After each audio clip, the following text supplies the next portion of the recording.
Bonjour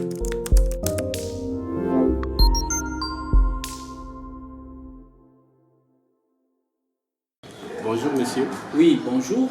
Pouvez-vous vous présenter? Je suis Ndagano Mbelizi Chance, militant de la lucha et activiste des droits humains. Qu'est-ce qu'on peut retenir sur l'activité que vous venez de réaliser? Bon, cette activité, c'est une activité d'assemblée plénière dans un format de retraite. Parce que par rapport à notre charte qui est devant nous maintenant, nous sommes recommandés à faire cette activité chaque fin d'année pour au moins faire les bilans des activités de l'année écoulée et voir comment on peut préparer l'année qui commence.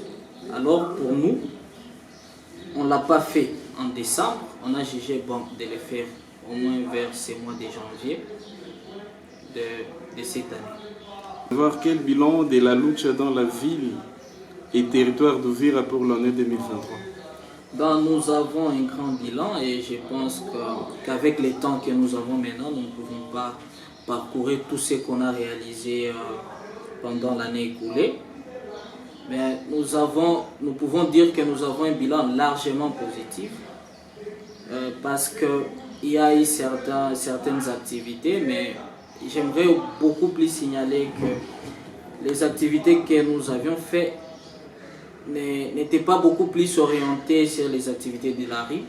C'était beaucoup plus dans des lobbying et dénonciations de certains cas et de certaines antivaleurs. Nous avons fait beaucoup de contacts avec les autorités de la place et nous avons initié quelques lettres de dénonciation. Il y a certaines lettres qui sont ici.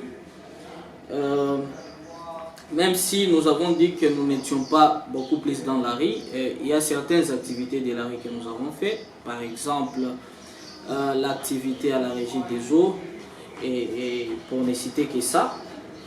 Et donc, nous travaillons aussi avec des organisations des droits de l'homme, des organisations locales, par exemple avec l'organisation GAD, l'organisation SOFAD. Et il y a aussi d'autres organisations internationales, par exemple Frontline, il y a AIDH France. Nous travaillons aussi beaucoup plus dans les civismes congolais pour que ces civismes soient respectés à la lettre par tous les citoyens, mais aussi par les décideurs. C'est pourquoi, à un certain moment, s'il y a des choses qui ne marchaient pas, nous initions des lettres, des dénonciations, mais aussi nous faisons des lobbying pour trouver au moins les solutions aux problèmes soulevés. Qu'est-ce que la lucha Uvira contribue aujourd'hui pour le développement d'Uvira? Nous ne faisons que faire respecter le civisme dans plusieurs activités comme des sensibilisations et autres choses. Et à travers les activités dans notre bilan que nous avions donné ici, je pense que tout a été dit. Et comment est-ce que la lucha va se positionner en 2024 pour contribuer à la lutte contre les inégalités sociales et ses antivaleurs en ville et territoire d'Uvira? Oui, merci beaucoup pour cette question si importante. Comme nous le faisons chaque fois, et quand on a donné les bilans, nous avions dit que nous avons un bilan beaucoup plus et largement positif. Et donc, nous allons continuer avec nos activités, à accentuer beaucoup plus sur nos activités pour voir si on peut avoir un grand impact dans notre ville. Vous êtes les mieux placés pour lancer ce message.